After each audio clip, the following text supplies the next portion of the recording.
मैं जी खालिद हुसैन कहानीकार ਤੁਹਾਨੂੰ मैं जी नवी कहानी सुना रहा। इसका सिरनामा जी एक मरे बंदे की कहानी। उस दिन डाढ़ी बर्फ पै रही सी। शाम तक 2-2.5 फुट बर्फ जमा हो चुकी सी। सारा पिंड बर्फ की चादर हेठ दबिया पिया सी। अजिही हालत में मेरा घर जाना बड़ा औखा सी, क्यों जे मेरे घराड़ तो घर का फैसला 3 किलोमीटर सी ते बर्फ उत्ते चलना खतरे तो खाली नहीं सी। इसलिए मैं घराड़ विच ही रात कट्टण का फैसला किया। मैं आलू ते मोठ पकाए अते मक्कां दे ढोडे ते तिमरू की चटनी नाल रोटी खा के सौ गया। राती 11-12 बजे होणगे कि किसी ने घराड़ का बूआ जोर जोर नाल ठोरिया। मेरी जाग खुल गई तो मैं पूछया, कौन है भाई अद्धी रात वेले? बूआ खोल, असी मुसाफिर हाँ, बर्फ पै रही है, सफ़र करना बड़ा औखा है। बर्फ बंद होने तोड़ी तेरे घराड़ भी ठहरांगे। मैं दरवाज़ा खोलिया। 4 गभरू घराट अंदर आए। उन्होंने हत्थों में बंदूकां सन ते पिट्ठू चुके हुए सन। उन्हें अपना समान पिठ तो उतारिया तो कंध नाल रख लिया। फिर उन्होंने विचों एक गभरू कहन लगा, उठ मंजूर, साडे लई रोटी बना, असी सवेर दे भुखे हाँ, बड़ा लम्मा पंध कट के आए हाँ। कल राती असी मरमत के इलाके विच सां। अज दी रात असी तेरे नाल कटांगे ते तड़के तहज्जुद वेले इत्थों टुर जांगे। पर तुहानूं मेरे नां दा किंज पता चलिया? तुसीं ते इत्थे दे रहण वाले नहीं लगदे, पर तुसीं मैनूं किवें जाणदे हो? असी तैनूं ही नहीं सगों तेरे पूरे खानदान नूं जाणदे हां। तेरे प्यो का नाम मोहम्मद अमीन है, जिहड़ा डुडू पंचायत का सरपंच है। तुहाडा घर सगाली मोड़े विच है। तेरे 3 भरा होर भी ने, जवेद, असलम ते इकबाल। तुहाडी एक भैन जखेड़ विच विआही हुई है ते दूजी धूने विच। तेरी उम्र 35 साल है, तू भी विआहया होया है ते तेरे 3 बच्चे ने। तू रोज़ सवेरे घराड़ ते आना है ते दीगर वेले घर नूं जाना है। होर दस, होर की पुछना चाहना है? पर तुसी कौन हो? मैं तुहानूं नहीं जानदा। तू हाली भी नहीं समझिया? सानू सारी दुनिया जानती है। ये बंदूकां वेखिया ने, थैलियां विच पे ग्रनेड ते बरूद वेख रहे हैं।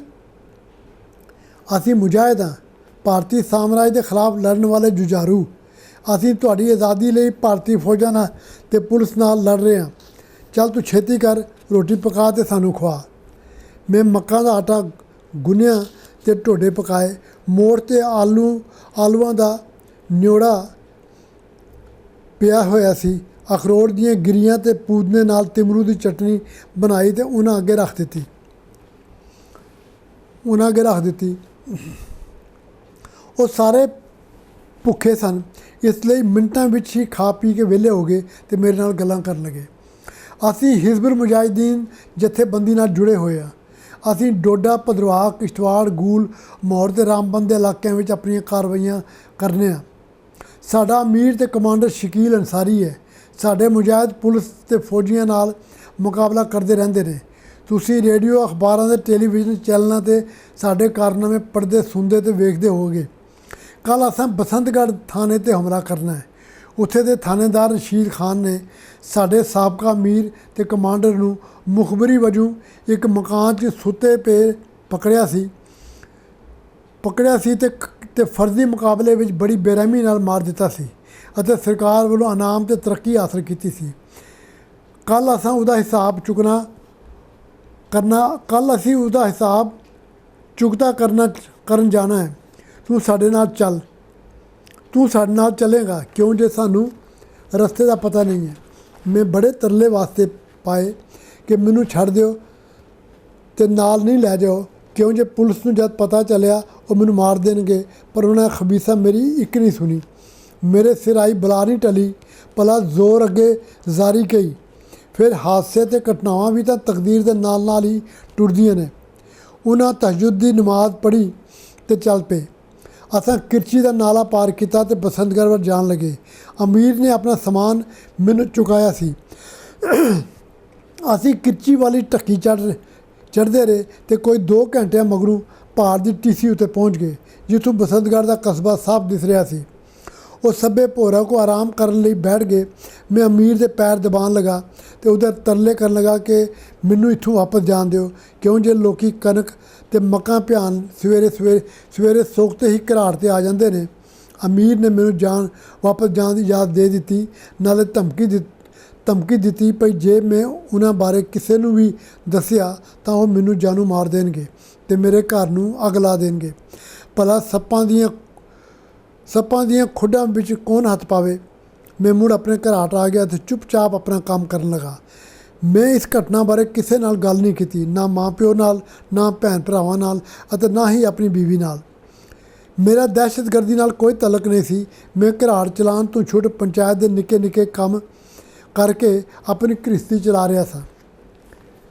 ਇਹ ਬਿਆਨ ਮੈਂ ਜ਼ਿਲ੍ਹਾ ਉਧਮਪੁਰ ਦੇ ਸੀਨੀਅਰ ਸੁਪਰਡੈਂਟ ਪੁਲਿਸ ਦੇ ਸਾਹਮਣੇ ਦਿੱਤਾ ਸੀ। ਉਸਨੇ ਮੇਰੇ ਨਾਲ ਚੰਗਾ ਸਲੂਕ ਕੀਤਾ ਤੇ ਉਸ ਖਾੜਕੂ ਨੂੰ ਵੀ ਮੇਰੇ ਰੂਬਰੂ ਕੀਤਾ, ਜਿਸ ਦੀ ਤਫਤੀਸ਼ ਤੇ ਇੰਟਰੋਗੇਸ਼ਨ ਵਿੱਚ ਉਸਨੇ ਮੇਰਾ ਨਾਂ ਲਿਆ ਸੀ। ਉਸਦੇ ਬਿਆਨ ਨਾਲ ਮੇਰਾ ਬਿਆਨ ਮਿਲਾਇਆ ਗਿਆ ਤੇ ਸਾਡੇ ਦੋਵਾਂ ਦੇ ਬਿਆਨ ਇੱਕ ਦੂਜੇ ਨਾਲ ਮਿਲਦੇ ਸਨ। ਉਧਮਪੁਰ ਦਾ ਜ਼ਿਲ੍ਹਾ ਪੁਲਿਸ ਅਫਸਰ ਮੇਰੀਆਂ ਗੱਲਾਂ ਨਾਲ ਮੁਤਮਈਨ ਸੀ। ਉਸ ਨੂੰ ਯਕੀਨ ਸੀ ਕਿ ਮੇਰਾ ਖਾੜਕੂਆਂ ਨਾਲ ਕੋਈ ਸੰਬੰਧ ਨਹੀਂ ਸੀ ਅਤੇ ਮੈਂ ਸਿਰਫ ਡਰ ਨਾਲ ਉਹਨਾਂ ਨੂੰ ਰੋਟੀ ਖਵਾਈ ਸੀ। ਉਹਨੇ ਮੈਨੂੰ ਘਰ ਜਾਣ ਦਾ ਅਤੇ ਆਪਣਾ ਕਾਰੋਬਾਰ ਕਰਨ ਦੀ ਇਜਾਜ਼ਤ ਦੇ ਦਿੱਤੀ। ਪਰ ਉਸ ਦਿਨ ਦੇ ਬਾਅਦ ਥਾਣੇਦਾਰ ਮੈਨੂੰ ਵੇਲੇ ਕਵੇਲੇ ਬੁਲਾਉਂਦਾ ਰਹਿੰਦਾ ਤੇ ਧਮਕੀਆਂ ਦਿੰਦਾ ਰਹਿੰਦਾ। ਇੱਕ ਦਿਨ ਮੇਰਾ ਅੱਬਾ ਮੈਨੂੰ ਲੈ ਕੇ ਮੁੜ SSP ਨੂੰ ਮਿਲਿਆ ਤੇ ਥਾਣੇਦਾਰ ਦੇ ਸਲੂਕ ਬਾਰੇ ਸ਼ਿਕਾਇਤ ਕੀਤੀ। ਉਸ ਨੇਕ ਅਫਸਰ ਨੇ ਥਾਣੇਦਾਰ ਦੇ ਖਿਲਾਫ ਇਨਕੁਆਇਰੀ ਕਰਨ ਦਾ ਯਕੀਨ ਦਿਲਾਇਆ, ਪਰ ਕੁਝ ਚਿਰ ਮਗਰੋਂ ਉਸ ਵੱਡੇ ਅਫਸਰ ਦੀ ਬਦਲੀ ਕਿਸੇ ਹੋਰ ਥਾਂ 'ਤੇ ਹੋ ਗਈ ਤੇ ਉਹਦੀ ਥਾਂ 'ਤੇ ਕਿਸੇ ਦੂਜੇ ਖਰਾਂਟ SSP ਨੂੰ ਲਗਾਇਆ ਗਿਆ ਸੀ। ਉਸਨੇ ਸਾਡੀ ਸ਼ਿਕਾਇਤ 'ਤੇ ਕੋਈ ਕਾਰਵਾਈ ਨਹੀਂ ਕੀਤੀ ਅਤੇ ਸਾਡੀ ਅਰਜ਼ੀ ਰੱਦੀ ਦੀ ਟੋਕਰੀ ਵੀ ਸੁੱਟ ਦਿੱਤੀ। ਥਾਣੇਦਾਰ ਨੇ ਸਾਨੂੰ ਵਧੇਰੇ ਤੰਗ ਕਰਨਾ ਸ਼ੁਰੂ ਕਰ ਦਿੱਤਾ। ਬਸ ਉਸ ਭਲੇ ਮਾਨਸ ਅਫਸਰ ਦੇ ਜਾਣ ਮਗਰੋਂ ਸਾਡੇ ਉੱਤੇ ਮੁਸੀਬਤਾਂ ਦਾ ਭਾਰ ਟੁੱਟ ਪਿਆ। ਉਸ ਥਾਣੇਦਾਰ ਨੂੰ ਪਖੰਡ, ਘੁਮੰਡ ਤੇ ਮੋਹ ਮਾਇਆ ਦੀ ਬਿਮਾਰੀ ਸੀ, ਨਾਲੇ ਕਰੋਧ ਦਾ ਕੈਂਸਰ ਵੀ।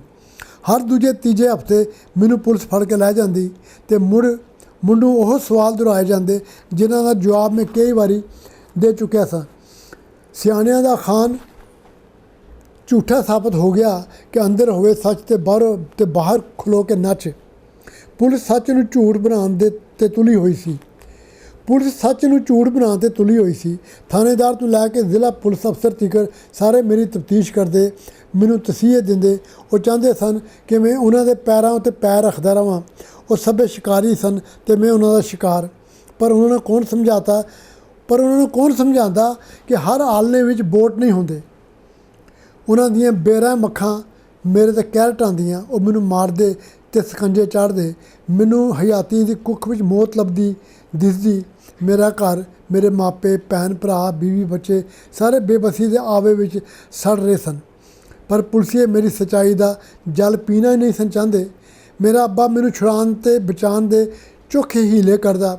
ਵੱਡੇ ਅਫਸਰਾਂ ਨੂੰ, ਸਿਆਸੀ ਲੀਡਰਾਂ ਅਤੇ ਪਤਵੰਤਿਆਂ ਅੱਗੇ ਦਾਦ ਫਰਿਆਦ ਕਰਦਾ, ਆਪਣਾ ਮੱਥਾ ਰਗੜਦਾ। ਉਹਦੀਆਂ ਅੱਖਾਂ ਦਾ ਦਰਿਆ ਅਕਸਰ ਆਪਣੇ ਕੰਢਿਆਂ ਤੋਂ ਬਾਹਰ ਵਗਦਾ ਰਹਿੰਦਾ। ਕਿਸੇ ਨੂੰ ਸਾਡੇ ਉੱਤੇ ਰਹਿਮ ਨਹੀਂ ਆਉਂਦਾ। ਮਾਇਆ ਦੀ ਛਾਇਆ ਬਗੈਰ ਮੇਰੀ ਖਲਾਸੀ ਨਹੀਂ ਹੁੰਦੀ। ਇੱਕ ਮੋਟੀ ਰਕਮ ਵਸੂਲਣ ਮਗਰੋਂ ਹੀ ਮੇਰਾ ਛੁਟਕਾਰਾ ਹੁੰਦਾ। ਹਰ ਨਵਾਂ ਥਾਣੇਦਾਰ ਤੇ ਪੁਲਿਸ ਅਫਸਰ ਚਾਰਜ ਸੰਭਾਲਦੇ ਹੀ ਮੈਨੂੰ ਹਵਾਲਾਤ ਵਿੱਚ ਬੰਦ ਕਰ ਦਿੰਦਾ ਤੇ ਮੇਰਾ ਅੱਬਾ ਰਿਸ਼ਵਤ ਦੇ ਕੇ ਮੈਨੂੰ ਛੁਡਾ ਲਿਆਂਦਾ। ਇਸ ਸਰਕਾਰੀ ਦਹਿਸ਼ਤਗਰਦੀ ਵਿੱਚ ਸਾਡੀ ਜ਼ਮੀਨ ਵਿਕ ਗਈ, ਮਾਲ ਡੰਗਰ ਵਿਕ ਗਿਆ, ਪਰ ਸਾਡੀ ਫਰਿਆਦ ਦੀ ਦਾਦ ਰਸੀ ਕਿਸੇ ਨੇ ਨਹੀਂ ਕੀਤੀ। ਇਨਸਾਫ ਦੇ ਭਾਂਡੇ ਸਾਨੂੰ ਹਰ ਥਾਈਂ ਖਾਲੀ ਮਿਲੇ। ਸਾਨੂੰ ਕੋਈ ਆਪਣੇ ਜ਼ਮੀਰ ਨਾਲ ਵਫਾ ਕਰਦਾ ਨਹੀਂ ਮਿਲਿਆ। ਤੁਹਾਨੂੰ ਤਾਂ ਪਤਾ ਹੀ ਹੋਏਗਾ ਕਿ ਮਨ ਟੁੱਟਦਿਆਂ ਤੇ ਦੁੱਧ ਫੁੱਟਦਿਆਂ ਦੇਰ ਨਹੀਂ ਲੱਗਦੀ। ਉੱਪਰੋਂ ਮਾਪਿਆਂ ਦੀ ਇੱਜ਼ਤ ਦਾ ਜੁੱਸਾ ਲੀਰੋ ਲੀਰ ਹੋ ਚੁੱਕਿਆ ਸੀ। ਇਹ ਸਭ ਵੇਖ ਕੇ ਮੇਰੇ ਅੰਦਰ ਦਾ ਜਵਾਲਾਮੁਖੀ ਫਟਣ ਲਗਾ। ਜ਼ਿਲਤ ਤੇ ਨਮੋਸ਼ੀ ਕਾਰਨ ਸਾਡੇ ਲਈ ਸਾਰੇ ਦਰਵਾਜ਼ੇ ਬੰਦ ਹੋ ਗਏ। ਫਿਰ ਇੱਕ ਦਿਨ ਮੈਂ ਅੱਬੇ ਨੂੰ ਕਿਹਾ, ਮੇਰੀ ਵਜ੍ਹਾ ਨਾਲ ਤੇਰੀ ਦੌਲਤ, ਇੱਜ਼ਤ, ਜ਼ਮੀਨ, ਜਾਇਦਾਦ ਸਭ ਖਤਮ ਹੋ ਗਈ ਹੈ। ਤੂੰ ਮੈਨੂੰ ਬਚਾਉਣ ਲਈ ਆਪਣਾ ਆਪ ਵੀ ਦਾਅ 'ਤੇ ਲਾ ਦਿੱਤਾ ਹੈ। ਤੇਰੇ ਕੋਲ ਹੁਣ ਕੁਝ ਨਹੀਂ ਬਚਿਆ ਹੈ। ਇਸ ਲਈ ਤੂੰ ਮੈਨੂੰ ਘਰੋਂ ਜਾਣ ਦੀ ਆਗਿਆ ਦੇ। ਮੈਂ ਹੁਣ ਉਹਨਾਂ ਖਾੜਕੂਆਂ ਕੋਲ ਹੀ ਜਾਵਾਂਗਾ ਜਿਨ੍ਹਾਂ ਕਾਰਨ ਸਾਡਾ ਸਭ ਕੁਝ ਸਵਾਹ ਢੇਰੀ ਹੋ ਗਿਆ ਹੈ। ਇੱਥੇ ਸਾਡੇ ਮੱਥੇ ਲਿਖੀ ਬਦਨਾਮੀ ਕੋਈ ਨਹੀਂ ਮਿਟਾ ਸਕਦਾ। ਇਸ ਲਈ ਮੇਰਾ ਚੰਗਾ ਮੰਦਾ ਬੋਲਿਆ ਮਾਫ਼ ਕਰ ਦੇਵੀਂ। मेरी गल सुन के अब्बा रोन लगा। भैन भरा ते बीवी बच्चे हाड़े मारन लगे। सब दियां अखां भिज गईयां। दुख दर्द ते परेशानियां लई शब्दां दी लोड़ नहीं होंदी, ਉਹ ਤਾਂ ਚਿਹਰੇ ਤੇ ਲਿਖੀਆਂ ਹੁੰਦੀਆਂ ਨੇ ਅਤੇ ਉਹ ਲਿਖਤ ਮੈਂ ਸਭਨਾਂ ਦੇ ਚਿਹਰਿਆਂ ਤੇ ਪੜ੍ਹ ਰਿਹਾ ਸਾਂ। ਪਰ ਮੇਰਾ ਇਰਾਦਾ ਪੱਕਾ ਸੀ। ਰਾਤ ਨੂੰ ਜਦ ਸਾਰੇ ਸੌਂ ਗਏ ਤਾਂ ਮੈਂ ਘਰੋਂ ਨਿਕਲਿਆ ਤੇ ਸਿਓਜ ਧਾਰ ਵੱਲ ਜਾਣ ਵਾਲੀ ਢੱਕੀ ਚੜ੍ਹਨ ਲਗਾ, ਜਿੱਥੇ ਖਾੜਕੂਆਂ ਆਪਣੀ ਪਨਾਹਗਾਹ ਬਣਾਈ ਹੋਈ ਸੀ। ਦੂਜੇ ਦਿਨ ਦੁਪਹਿਰ ਵੇਲੇ ਮੈਂ ਸਿਓਜ ਧਾਰ ਦੇ ਮੈਦਾਨ ਵਿੱਚ ਸਾਂ। ਸਿਓਜ ਧਾਰ ਦੇ ਇੱਕ ਪਾਸੇ ਭਦਰਵਾਹ ਘਾਟੀ ਹੈ ਤੇ ਚੰਬੇ ਦਾ ਕਸਬਾ ਹੈ ਅਤੇ ਦੂਜੇ ਪਾਸੇ ਡੁੱਡੂ, ਰਾਮਨਗਰ ਤੇ ਬਨੀ ਦੇ ਇਲਾਕੇ ਨੇ। ਤਵੀ ਨਦੀ, ਉਜ ਤੇ ਨੀਰੂ ਨਦੀਆਂ ਵੀ ਸਿਓਜ ਦੇ ਬਾਸਕੁੰਡ ਤੋਂ ਹੀ ਨਿਕਲਦੀਆਂ ਨੇ। ਇੱਥੇ ਹਰ ਸਾਲ ਕੈਲਾਸ਼ ਯਾਤਰਾ ਦਾ ਮੇਲਾ ਲੱਗਦਾ ਹੈ। ਹਜ਼ਾਰਾਂ ਸ਼ਰਧਾਲੂ ਪੂਜਾ ਪਾਠ ਲਈ ਇੱਥੇ ਆਉਂਦੇ ਨੇ। ਸਿਓਜ ਦੇਸੀ ਜੜੀ ਬੂਟੀਆਂ ਲਈ ਵੀ ਮਸ਼ਹੂਰ ਹੈ। ਗਰਮੀਆਂ ਵਿੱਚ ਗੁੱਜਰ, ਬੱਕਰਵਾਲ ਤੇ ਗੱਦੀ ਇੱਥੇ ਆਪਣੀਆਂ ਗਾਵਾਂ, ਮੱਝਾਂ, ਭੇਡ ਬੱਕਰੀਆਂ ਤੇ ਘੋੜੇ ਲੈ ਕੇ ਆਉਂਦੇ ਨੇ, ਕਿਉਂ ਜੇ ਇੱਥੇ ਇਹਨਾਂ ਲੋਕਾਂ ਨੂੰ ਚੋਖੀ ਮਿਕਦਾਰ ਵਿੱਚ ਘਾਹ ਮਿਲਦਾ ਹੈ। ਇੱਥੇ ਰਹਿਣ ਲਈ ਇਹਨਾਂ ਨੇ ਆਰਜ਼ੀ ਠਾਰੇ ਤੇ ਕੱਚੇ ਕੋਠੇ ਵੀ ਬਣਾਏ ਹੁੰਦੇ ਨੇ। ਮੈਂ ਵੀ ਇੱਕ ਦਿਨ ਤੇ ਇੱਕ ਰਾਤ ਆਪਣੇ ਵਾਕਫਕਾਰ ਗੱਦੀ ਦੇ ਕੋਠੇ ਵਿੱਚ ਗੁਜ਼ਾਰੀ। ਦੂਜੇ ਦਿਨ ਇੱਕ ਖਾੜਕੂ ਨੇ ਮੈਨੂੰ ਪਛਾਣ ਲਿਆ। ਉਹ ਗੱਦੀ ਕੋਲੋਂ ਬੱਕਰਾ ਖਰੀਦਣ ਆਇਆ ਸੀ। ਬੱਕਰਾ ਖਰੀਦ ਕੇ ਜਦੋਂ ਜਾਣ ਲਗਾ ਤਾਂ ਉਸਨੇ ਮੈਨੂੰ ਇਸ਼ਾਰੇ ਨਾਲ ਕੋਲ ਬੁਲਾਇਆ ਤੇ ਪੁੱਛਿਆ ਕਿ ਮੈਂ ਕਿਰਚੀ ਘਰਾਟ ਵਾਲਾ ਮਨਜ਼ੂਰ ਹਾਂ। ਜਦ ਮੈਂ ਹਾਂ ਵੀ ਸਿਰ ਹਿਲਾਇਆ ਤਾਂ ਉਸਨੇ ਮੈਨੂੰ ਆਪਣੇ ਨਾਲ ਚੱਲਣ ਲਈ ਕਿਹਾ। ਮੈਂ ਚੁੱਪਚਾਪ ਉਹਦੇ ਨਾਲ ਚੱਲਦਾ ਰਿਹਾ। 2 ਘੰਟਿਆਂ ਮਗਰੋਂ ਇੱਕ ਗੁਫਾ ਵਿੱਚ ਅਸੀਂ ਦਾਖਲ ਹੋਏ। ਮੈਂ ਆਪਣੀ ਮੰਜ਼ਿਲ 'ਤੇ ਪਹੁੰਚ ਗਿਆ ਸਾਂ। ਅਮੀਰ ਸ਼ਕੀਲ ਅੰਸਾਰੀ ਨੇ ਮੇਰੇ ਨਾਲ ਬੀਤੀ ਸਾਰੀ ਬਿਪਤਾ ਸੁਣੀ। ਫਿਰ ਉਸਨੇ ਮੈਨੂੰ ਅਬੂ ਹਮਜ਼ਾ ਨਾਂ ਦੇ ਇੱਕ ਜੁਝਾਰੂ ਦੇ ਹਵਾਲੇ ਕੀਤਾ, ਜਿਸ ਨੇ ਮੈਨੂੰ ਹਥਿਆਰ ਚਲਾਉਣ ਦੀ ਜਾਚ ਸਿਖਾਈ। 1 ਮਹੀਨੇ ਮਗਰੋਂ ਅਮੀਰ ਨੇ ਮੈਨੂੰ ਕੁਝ ਖਾੜਕੂਆਂ ਨਾਲ ਕਾਰਵਾਈ ਕਰਨ ਲਈ ਘੱਲਿਆ। ਮੈਂ ਆਪਣੀ ਮਰਜ਼ੀ ਨਾਲ ਖਾੜਕੂ ਨਹੀਂ ਸਾਂ ਬਣਿਆ। ਮੈਂ ਤਾਂ ਅਫਸਰਸ਼ਾਹੀ ਦੀ ਦਹਿਸ਼ਤਗਰਦੀ ਦਾ ਸ਼ਿਕਾਰ ਸਾਂ। ਇਹੋ ਵਜ੍ਹਾ ਸੀ ਕਿ ਮੈਂ ਉਹਨਾਂ ਨਾਲ ਰਹਿ ਕੇ ਵੀ ਉਦਾਸ ਰਹਿੰਦਾ, ਗੁਆਚਿਆ, ਬੇਚੈਨ ਤੇ ਖਾਮੋਸ਼। ਮੈਨੂੰ ਖਾੜਕੂਆਂ ਦੇ ਰੰਗ ਢੰਗ ਚੰਗੇ ਨਹੀਂ ਸਨ ਲੱਗਦੇ। ਕ੍ਰੋਧ, ਨਫ਼ਰਤ ਤੇ ਜਨੂਨ ਨੇ ਉਹਨਾਂ ਦੀ ਮੱਤ ਮਾਰੀ ਹੋਈ ਸੀ। ਉਹ ਧਰਮ ਨੂੰ ਸਿਆਸਤ ਲਈ ਵਰਤਦੇ ਸਨ ਤੇ ਇੰਜ ਮਜ਼ਹਬ ਦੀ ਤੋਹੀਨ ਕਰਦੇ ਸਨ। ਮਾੜੀ ਰਹਿਤਲ ਤੇ ਅਨਪੜ੍ਹਤਾ ਅਤੇ ਬੇਅਕਲੀ ਨਫਸਿਆਤੀ ਬਿਮਾਰੀਆਂ ਹੁੰਦੀਆਂ ਨੇ। ਇਹ ਬਿਮਾਰੀਆਂ ਖਾੜਕੂਆਂ ਦੀ ਹੱਡੀ ਰਚੀਆਂ ਹੋਈਆਂ ਸਨ। ਦਹਿਸ਼ਤਗਰਦੀ ਬੜੀ ਜ਼ਾਲਮ ਹੁੰਦੀ ਹੈ, ਉਹ ਭਾਵੇਂ ਸਰਕਾਰੀ ਹੋਏ ਜਾਂ ਫਿਰ ਮਿਲੀਟੈਂਟਾਂ ਵੱਲੋਂ। ਇਹ ਅਮਨ ਨੂੰ ਯਰਗਮਾਲ ਬਣਾਉਂਦੀ ਹੈ ਤੇ ਇਨਸਾਫ ਨੂੰ ਯਤੀਮ। ਮੈਂ ਵੀ ਯਤੀਮ ਬਣ ਗਿਆ ਸਾਂ ਤੇ ਮੇਰੀ ਬੀਵੀ ਬੱਚੇ ਵੀ। ਮੇਰੇ ਘਰ ਵੱਲ ਜਾਂਦੇ ਸਾਰੇ ਰਸਤਿਆਂ ਉੱਤੇ ਪੱਸੀਆਂ ਪਈਆਂ ਹੋਈਆਂ ਸਨ ਤੇ ਰਸਤੇ ਬੰਦ ਹੋ ਗਏ ਸਨ। ਮੇਰੀ ਹਾਲਤ ਇਹ ਸੀ ਕਿ ਟਿੱਕੀ ਉੱਤੇ ਥੋਮ ਲਿਖਣ ਵਾਲਾ ਲਿਖ ਗਿਆ ਤੇ ਮੋੜਨ ਵਾਲਾ ਕੌਣ। ਮੇਰੇ ਜਾਨ ਮਗਰੋਂ ਮੇਰੇ ਘਰ ਦਾ ਕੋਈ ਵੀ ਜੀ ਸੁੱਖ ਸ਼ਾਂਤੀ ਨਾਲ ਸੌ ਨਹੀਂ ਸਕਿਆ। ਸਿਆਣੇ ਠੀਕ ਹੀ ਕਹਿੰਦੇ ਨੇ ਕਿ ਚੌਲ ਗਲਣ ਦਮ ਨਾਲ ਤੇ ਬੰਦੇ ਗਲਣ ਗਮ ਨਾਲ। ਮੇਰੇ ਮਾਪੇ ਗਮ ਵਿੱਚ ਗਲ ਕੇ ਹੱਡੀਆਂ ਦੇ ਪਿੰਜਰ ਹੋ ਗਏ ਸਨ। ਦਿਨ ਲੰਘਦੇ ਰਹੇ। ਫੌਜ ਤੇ ਪੁਲਿਸ ਪਾਰਟੀਆਂ ਸਾਨੂੰ ਫੜਨ ਲਈ ਥਾਂ ਤੇ ਛਾਪੇ ਮਾਰਦੀਆਂ ਰਹੀਆਂ। ਅਸੀਂ ਆਪਣੇ ਠਿਕਾਣੇ ਬਦਲਦੇ ਰਹਿੰਦੇ। ਅਕਸਰ ਅਸੀਂ ਗੈਰ ਮੁਸਲਿਮ ਘਰਾਂ ਵਿੱਚ ਰਾਤਾਂ ਗੁਜ਼ਾਰਦੇ। ਉਹ ਵਿਚਾਰੇ ਡਰ ਦੇ ਮਾਰੇ ਸਾਨੂੰ ਰੋਟੀ ਖਵਾਉਂਦੇ ਤੇ ਸੌਣ ਲਈ ਬਿਸਤਰੇ ਦਿੰਦੇ। ਇੱਕ ਦਿਨ ਕਮਾਂਡਰ ਅੰਸਾਰੀ ਨੇ ਮੈਨੂੰ ਨੰਬਰਦਾਰ ਠਾਕੁਰ ਮੰਗਲ ਸਿੰਘ ਤੇ ਉਹਦੇ ਦੋਵਾਂ ਪੁੱਤਰਾਂ ਨੂੰ ਕਤਲ ਕਰਨ ਦਾ ਹੁਕਮ ਦਿੱਤਾ। ਵਜ੍ਹਾ ਇਹ ਸੀ ਕਿ ਉਹ ਪੁਲਿਸ ਦੇ ਖਬਰੀ ਨੇ ਅਤੇ ਮੰਗਲ ਸਿੰਘ ਦੀ ਮੁਖਬਰੀ ਕਾਰਨ ਉਹਦੇ ਭਰਾ ਫਾਰੂਕ ਅੰਸਾਰੀ ਤੇ ਉਹਦੇ 3 ਸਾਥੀਆਂ ਨੂੰ ਪੁਲਿਸ ਨੇ ਇੱਕ ਫਰਜ਼ੀ ਮੁਕਾਬਲੇ 'ਚ ਮਾਰ ਦਿੱਤਾ ਸੀ। ਮੈਂ ਮੰਗਲ ਚਾਚੇ ਨੂੰ ਚੰਗੀ ਤਰ੍ਹਾਂ ਜਾਣਦਾ ਸਾਂ। ਉਹ ਸਾਡੇ ਪਿੰਡ ਦਾ ਸਭ ਤੋਂ ਵਧੀਆ ਇਨਸਾਨ ਸੀ। ਮਿਲਣਸਾਰ, ਗਰੀਬਾਂ ਦਾ ਮਦਦਗਾਰ, ਹਿੰਦੂ ਮੁਸਲਿਮ ਏਕਤਾ ਦਾ ਅਲੰਬਰਦਾਰ ਤੇ ਮਜ਼ਲੂਮਾਂ ਦੇ ਹੱਕਾਂ ਲਈ ਲੜਨ ਨੂੰ ਤਿਆਰ। ਨਾਲੇ ਮੇਰੇ ਅੱਬੇ ਦਾ ਲੰਗੋਟੀਆ ਯਾਰ। ਮੇਰੇ ਅੱਬੇ ਨੇ ਵਿਆਹ ਵੇਲੇ ਚਾਚੇ ਮੰਗਲ ਸਿੰਘ ਨਾਲ ਪੱਗ ਵਟਾਈ ਸੀ।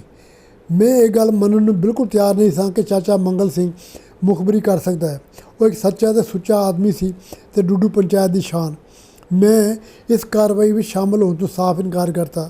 ਮੇਰੀ ਨਾਫਰਮਾਨੀ ਅਤੇ ਹੁਕਮਦੂਲੀ ਨੇ ਅਮੀਰ ਨੂੰ ਡਾਢਾ ਵੱਟ हुक्म अदूली ते अमीर नूं डाढ़ा वट चढ़िया। उसने मेथों बंदूक खोह लई ते इस मिशन नूं अंजाम देण लई 2 खाड़कुआं नूं भेज दिता। इस ਤੋਂ ਪਹਿਲਾਂ कि खाड़कू साडे पिंड विच पहुँचदे मैं गामे गुज्जर नूं डुडू घल्लिया, जिसदा डेरा उन्हां दिनां सियोज विच सी, तां जो मंगल चाचे नूं हुशियार कर सकां। मेरे अब्बे ने मंगल चाचे नूं सारी गल दसी। ठाकर मंगल सिंह पिंड दा एक वफद लैके डिप्टी कमिश्नर नूं मिलिया, जिसने पिंड विच पुलिस चौकी बिठा दित्ती तां जो लोकां दी हिफाजत कीती जा सके। सिट्टा यह निकलिया कि मंगल चाचे ते उहदे पुत्तर तां बच गए, पर दोवें खाड़कू पुलिस ने मार दिते। इंज ही एक घटना होर हुई। अमीर अंसारी ने मैनू लाटी दे बाणीए कस्तूरी ते कृष्ण शाह नूं लुट्टण दा हुक्म दिता।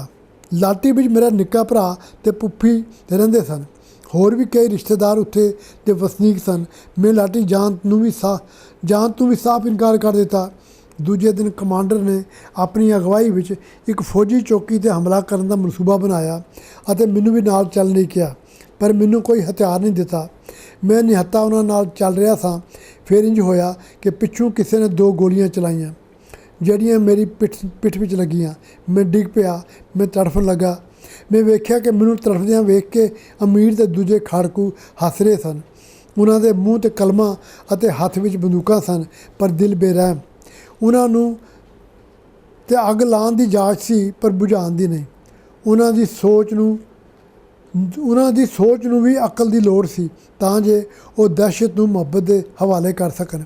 पर ਉਹ कमज़रफ सन ते कमज़रफां दी यारी जिल्लत ते ख्वारी हुंदी है, जिसदा सबूत मैनू मिल चुकिया सी। मैं कच्ची मिट्टी दा ठीकरा सां, सो टुट गया ते ख़त्म हो गया। आकाश ने मेरी रूह लई अपने कवाड़ खोल दिते ते मेरी मिट्टी नूं बर्फ हेठां दबा दिता गया। साईं बुल्ले शाह ने की खूब कहा है कि माटी माटी नूं मारन आई, माटी दे हथियार। किसे नूं मेरी मौत दा पता नहीं चलिया। मेरे अपने समझदे सन कि मेरी रलत खाड़कुआं नाल है ते पुलिस थां थां मैनू लभदी फिरदी है। फिर एक दिन मेरा कातिल गुलाम हैदर, जिसदा कोड अबू जरका सी, दिल्ली पुलिस के हत्थे चढ़ गया। तफ्तीश विच उसने अपने सारे गुनाह कबूले सन, जिस विच मेरा कत्ल भी शामिल सी। दिल्ली पुलिस ने अबू जरका नूं जम्मू कश्मीर पुलिस के हवाले करता। अबू जरका की निशानदेही ते मेरी लाश सियोज के बछेत्र केरी कोल बर्फ विचों कढ़ी गई। मेरे अब्बे ने मेरी पछाण की ते इंज मैनू सगाड़ी दे अपने खानदानी कब्रस्तान दे विच दफनाया गया। मेरे जनाजे नूं मोढ़ा देण वालियां विच मंगल चाचा भी सी, कस्तूरी शाह ते कृष्ण मास्टर भी।